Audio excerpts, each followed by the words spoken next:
আসসালামু আলাইকুম এভরিওয়ান, তোমার দেওয়া ভালোবাসা গল্পের 7 নাম্বার পার্ট। তো বেশি কথা না বলে চলুন গল্প শুরু করে দেই। সারা বলে, আপনার কোনো সমস্যা হলো? সানি বলে, না না না, আমার কেন সমস্যা হতে যাবে? সানি টিয়ের দিকে তাকিয়ে বলে, কফি কার? সারা জিহ্বায় কামড় দিয়ে বলে, ঠান্ডা মনে হয় হয়ে গেল, কফিটা আমার জন্য নিয়েছিলাম। সানি বলে, ভোর সকালে কফি না খেয়ে খালি পেটে হালকা গরম লেবুর পানি নয়তো মধুর শরবত খাবেন। এসব অভ্যাস ত্যাগ করুন, কাল থেকে এসব খাবেন, ঠিক আছে? সারা বিড়বিড় করে বলে, শুরু হয়ে গেল ডাক্তারের প্রেসক্রিপশন লেখা, আমি সত্যি পাগল হয়ে যাব। সারা নিজের মনে কথাগুলো হজম করে জোরপূর্বক মুখে হাসি এনে বলে, এত স্বাস্থ্য সচেতন থেকে কি লাভ সানি ভাই? আজ না হয় কাল মানুষের তো মরতেই হবে, এসব তো আর আয়ু বাড়াতে পারে না। সানি বলে, মানুষ মরণশীল, একথা চিরন্তন সত্য, কিন্তু সুস্থ হয়ে বেঁচে থাকা আর অসুস্থ হয়ে বেঁচে থাকা পার্থক্য রয়েছে।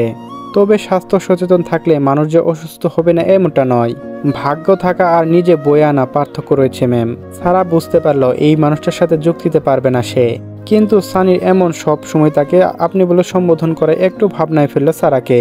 সারা সানির দিকে জিজ্ঞাসা দৃষ্টিতে তাকিয়ে বলে, আপনি আমাকে আপনি করে কেন সম্বোধন করছেন? সারা সেই স্মিত হাসি রেখে বলে, কেন ভালো লাগছে না? সারা একটু সংকোচ নিয়ে বলে, তেমন কিছু নয়, আপনি তো আগের মতো আমাকে তুই করে সম্বোধন করতেন। সানি বলে, আর আপনি আমাকে কি বলে সম্বোধন করতেন? সারা এবার আরো বেশি সংকোচ পড়ে গেল, মাথা নিচু করে বলে, আসলে আপনি তো আমার বড়, আর অনেক বছর পর কথা হলো তাই আর কি। এই জন্য আপনি আমাকে সবসময় আপনি বলে সম্বোধন করবেন না, এই জন্য আমি আপনাকে আপনি বলে সম্বোধন করছি না, সম্মানিত ব্যক্তিটাই সম্মান করছি।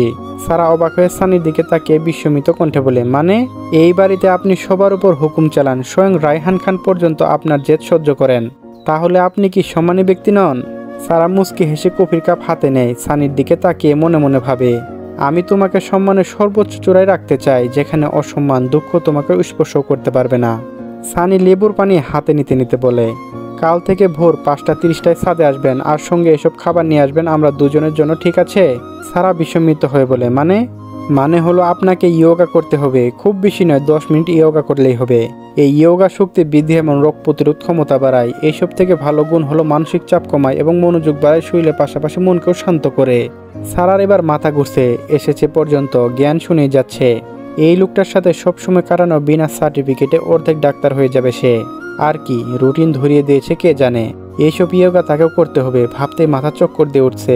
সারা বিড়বিড় করে বলে, আরও খা, ডাক্তার বেটার উপর ক্রাশ। প্রেমপত্র লিখবে, প্রেসক্রিপশন আর ভুলবে, দুইজন মিলে ভোর সকালে ইয়োগা করার জন্য। আমাকে তোমাকে চাই, অসহ্য। সারা বেশ বিরক্ত লাগছে সানির উপর। মানুষ এত সব সময় গুরুত্বপূর্ণ ভাব নিয়ে কীভাবে থাকতে পারে? এত নিয়মকানুন মেনে কিভাবে চলে? তার দ্বারা এইভাবে চলা অসম্ভব। সারার খুব জানতে ইচ্ছে করছে এরপর কি করবে, তাই কৌতূহল নিয়ে বলে, এরপর কি করবেন সানি ভাই?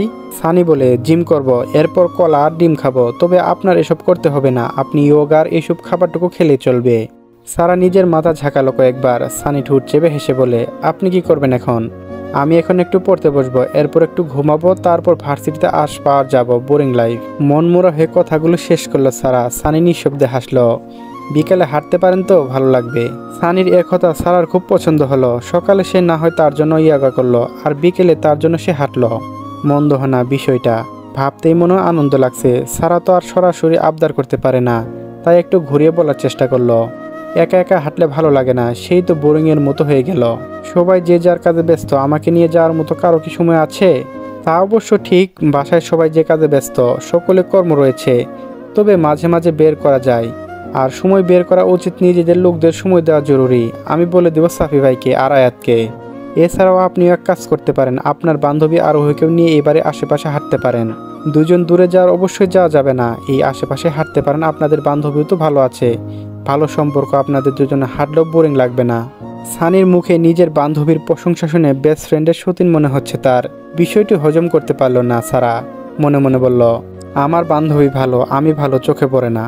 পরে খুলিতে নজর, এদিকে তার ইয়োগা করবে আর সে আমার সাথে মাঝে মাঝে বিকেলে হাঁটতে পারবে না। মন চাচ্ছে বোমা মেরে উড়িয়ে দেই ডাক্তার বেটাকে। সারাকে চুপ থাকতে দেখে সানি আবারও বলে, আমি সময় পেলে নিয়ে ঘুরতে যাব তখন। সারা এবার মনের জবাব পেয়ে গেছে। খুশিতে আত্মহারা হয়ে গেল মেয়েটা। হাসি মুখে জবাব দেয়, থ্যাঙ্কস। সানি ঠোঁট প্রসারিত করে মুচকে হাসে। দুইজন মিলে আর কিছু সময় গল্প করে চলে যায় যে যার কক্ষে। সকালে নামাজ পড়ে আবারও ঘুমিয়ে পড়েছিল আরোহী। ইদানিং ঘুম বেশি পেয়েছে আরোহীর। ঘুমে যেন অশ্রু শান্তি লুকিয়ে আছে তার। আর মোড়া দিয়ে উঠে ফোনটা হাতে নিল আরোহী। অনলাইনে আসতেই notification, Safi Mehtab Khan accept your friend request. সকাল সকাল এত বড় ধাক্কা নিতে কষ্ট হলো, বুম করে উঠে বসলো। এক হাতে চোখ কুচলিয়ে নিল কয়েকবার চোখে পলক ফেলে বিস্মিত হয়ে তাকিয়ে রইল। এরপর মেসেঞ্জারে পরপর 7টা মেসেজ, তাও আবার সাফি মেহতাব খানের। আরোহী এবার বিশাল বড় রকমের ধাক্কা খেলো, ভয়ে ভয়ে মেসেজ সিন করলো সে। 7টায় ক্লাসের ভিডিও। আরোহী মুখ বাঁকিয়ে দীর্ঘশ্বাস ফেলে বলে, ইনার থেকে এগুলোই আশা করা যায়। এই সারা সাচ্চু নিজে একটা বেস্ট ফ্রেন্ড রিকোয়েস্ট পাঠিয়ে দিল। ভয়ে তো শান্তিতে অনলাইনে যেতে পারবো না, পোস্টও করতে পারবো না শান্তিতে। এইগুলো ক্লাসের ভিডিও পড়া তো আর ধরবে না। ও সকালটা এত জঘন্য গেল, বাকি পুরো দিন এখনো পড়েই আছে। আরোহী বাধ্য হয়ে মেসেজ দিল, থ্যাঙ্কস স্যার। সৌজন্যতার খাতিরে মেসেজটা দেওয়ায় ফোনটা পাশে রেখে বিছানা থেকে উঠে যাবে, তখনই মেসেঞ্জার আরও শব্দ হলো। আরোহী বিরক্ত হয়ে ফোন হাতে নিল আর কয়েকবার। আবারও বড় রকমের ধাক্কা খেল সাফি মেহতাব খানের মেসেজ, লেখা ওয়েলকাম। আরোহী মেসেজ থেকে ভয়ে ভয়ে ফোনটা রেখে দিয়ে চলে গেল ওয়াশরুমে। উঠতে এমনিতে দেরি হয়ে গিয়েছে, ভার্সিটিতে যেতে হবে তার। আজও সাফি দুজনকে ভার্সিটিতে নিয়ে এসেছে, কিন্তু গাড়িতে কেউ কথা বলেনি সালাম আদান প্রদান ছাড়া। সারা আর আরোহী আস্তে ধীরে দুজন এক কথা বললেও সাফি চুপচাপ গাড়ি চালিয়েছেন। ক্যাম্পাসে বসে আছে সারা আর আরোহী। আরোহী বিরক্ত হয়ে বলে, তোর ভাইকে ফ্রেন্ড রিকোয়েস্ট পাঠিয়ে আমার এত বড় সর্বনাশ কেন করলি? সারা মিট করে হেসে বলে, ফেসবুকে একটা ছেলে একটা মেয়ের সর্বনাশ করতে পারে জানা ছিল না তো? আরোহী সারার কথা ইঙ্গিত বুঝতে পেরে চোখ বাঁকিয়ে সারার দিকে তাকায় আরোহী। আরোহী এমন মুখ দেখে নিজে হাসি আটকে রাখতে পারে না, হাসতে হাসতে বলে, এভাবে তাকিয়ে থাকছিস কেন? তুই তো বাংলা পুরনো সিনেমার মতো বললি আমার এত বড় সর্বনাশ করবেন না। দোহাই আপনার, আমাকে ছেড়ে দিন। অভিনয় করে কথাগুলো শেষ করলো সারা। আরোহী সজোরে গাট্টা মেরে মাথায় উপর। এরপর রাগেশ্বরে বলে, তুই আমার বান্ধবী নাকি শত্রু বলতো? আরে এতই হাইপার হচ্ছিস কেন? ক্লাসের ভিডিও দিয়েছে তো, এইসব আমাকেও সিন করে রেখে দেয়। ভাই কি দেখতে আসছে কিনা আমি পড়ছি, তুইও রেখে দিবি? ভাই যেমন পড়াশোনায় অ্যাক্টিভ, তার বোনও তেমন ফাঁকিবাজ। মাঝে মাঝে আমাদের এত অমিল দেখে মনে হয় আমরা দুজন ভাই বোন নয়। আবার ভাইয়ের ভালোবাসা দেখে মনে হয় না আমারও রক্তের ভাই। আরোহী বিরক্ত সুরে বলে, আমারও সন্দেহ হয়। সন্দেহ করে লাভ নেই, ইহা চিরন্তর সত্য। হুট করে সারার মন মরা হয়ে বলে, জানিস যেন আজ সকালে কি হয়েছে? আরোহী বলে, না বললে জানবো কিভাবে? ও হ্যাঁ, তুই তো সানি ভাইয়ের সাথে কথা বলছিস, কি কথা হলো আমাকে বল শুনি। অনেক আগ্রহ নিয়ে কথাগুলো বলে আরোহী। সারা মন মরা হয়ে আজ ভোরের ঘটে যাওয়া ঘটনা আরোহীকে বলে সারা। আরোহী হাসতে হাসতে গড়িয়ে পড়ার মতো অবস্থা। আরোহী হাসতে হাসতে পেটে হাত রেখে বলে, না আমার পেট ব্যথা হয়ে যাবে এবার। এই সকল ইউনিক পিস তোদের খান বাড়িতে সব হতে হলো? এ শিকদার বাড়ির পিচ। আরোহী বলে, বড় হয়েছে তো খান বাড়িতে, আর সব সময় তোর ভাইয়ের সাথে ঘুরেছে, এমন তো হবেই। তোর ভাইকে গরু মানে না সে? সারা বলে, সব সময় আমার ভাইকে দোষারোপ করবি না তো, আমার ভাই এমন নয়। আরোহী কিছু একটা ভেবে চট জলদি বলে ওঠে, তোর ফোন দে তো, আমার ফোনে এমবি নেই। সারা আরোহীর হাতে ফোন দিতে আরোহী অনেক আগ্রহ নিয়ে ফেসবুকে যায়। এরপর সানি মেহরাজ শিকদারের নাম দিয়ে সার্চ দেয় আরোহী। মুহূর্তেই প্রথম সারিতে ভেসে ওঠে সানির ফলমার ড্রেস পরা প্রোফাইল। সারা এবার কৌতূহল নিয়ে এগিয়ে আসে, সানির আইডি দেখে অবাক হয়ে বলে, আরে জানো এ তো দেখি সানি ভাইয়ের আইডি। এটার জন্য ফোন হাতে নিলাম। সারা মনে হয় খুশি হলো, কিন্তু আরোহী বলল না। এই বুদ্ধি একবারের জন্য মাথায় আসেনি তার। মনে মনে অসংখ্য ধন্যবাদ দিল আরোহীকে। আরোহী বিস্মিত হয়ে বলে, দেখ যেন কত ফলোয়ার, অধিকাংশই মেয়ে দেখ। সারার এবার ভীষণ রাগ হলো, পরক্ষণে শান্ত করলো নিজেকে, এটা স্বাভাবিক বিষয়। মাথা গরম করলে চলবে না। সানি কভার ফটো, সাদা পাঞ্জাবি পরে গাড়িতে হেলান দিয়ে দাঁড়িয়ে আছে। দেখে বোঝা যাচ্ছে কোথাও ঘুরতে গিয়েছিল। প্রোফাইল ছবি হালকা আকাশি রঙের শার্ট আর পরনের ডাক্তার সাদা কোটে সোফায় বসে রয়েছে। প্রায় 2 বছর হয়ে গিয়েছে প্রোফাইল ছবি পরিবর্তন করেনি। এদিকে 2 মাস পর পরিবর্তন করে প্রোফাইলের ছবি। সারা মনে মনে আওড়ালো, পানছিল। দুইজন মিলে পোস্ট দেখেছে, কিন্তু সব পোস্টে শিক্ষামূলক।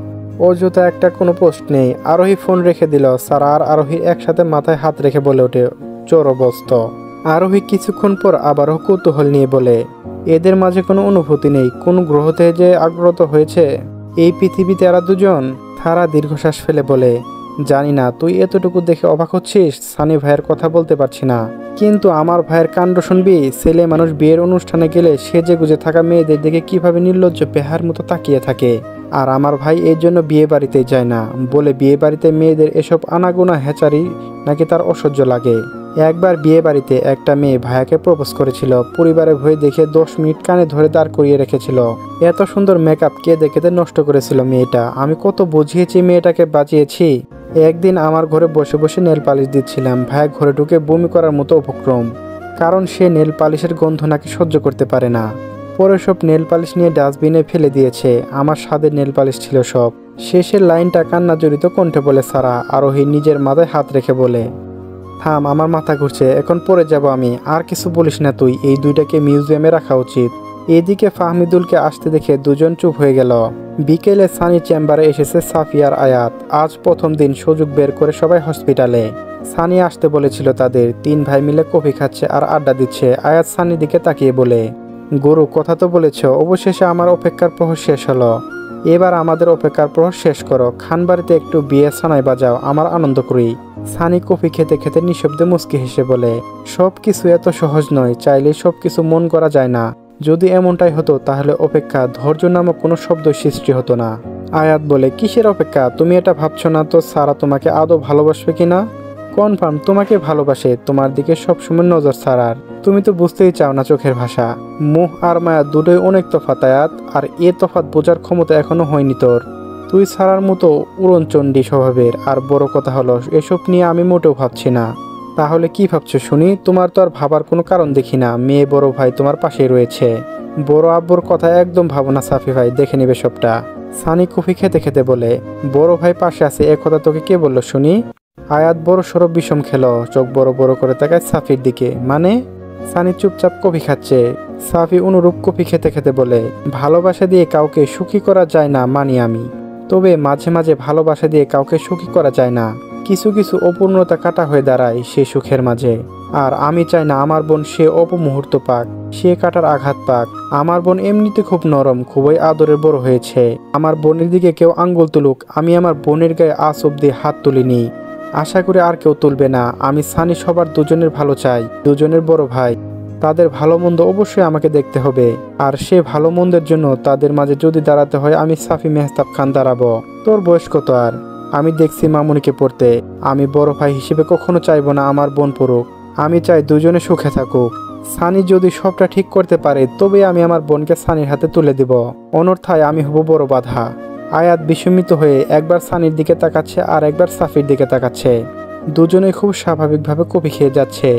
দুজনের চেহারায় কোনো অভাবান্তর নেই। সাফি কফি খাওয়া শেষ করে আয়াতের কাজ রেখে বলে, চল আয়াত। আয়াতের কফি ঠান্ডা হয়ে গিয়েছে, অবাক দৃষ্টি এখনো দুজনের দিকে। সাফি আয়াতের থেকে কফির মুখ নিতে ঘুর কাটে আয়াতের। সাফি আবারও বলে, এমন অবাক হওয়ার কিছু নেই, চল এবার। সাফি উঠে দাঁড়িয়ে সানির কাঁধে হাত রেখে মুচকি হেসে বলে, আসি তাহলে। সানি বলে, আচ্ছা যাও। সাফি সানির কানে কাছে এসে ফিস ফিস করে বলে, আমি জানি তুই পারবি।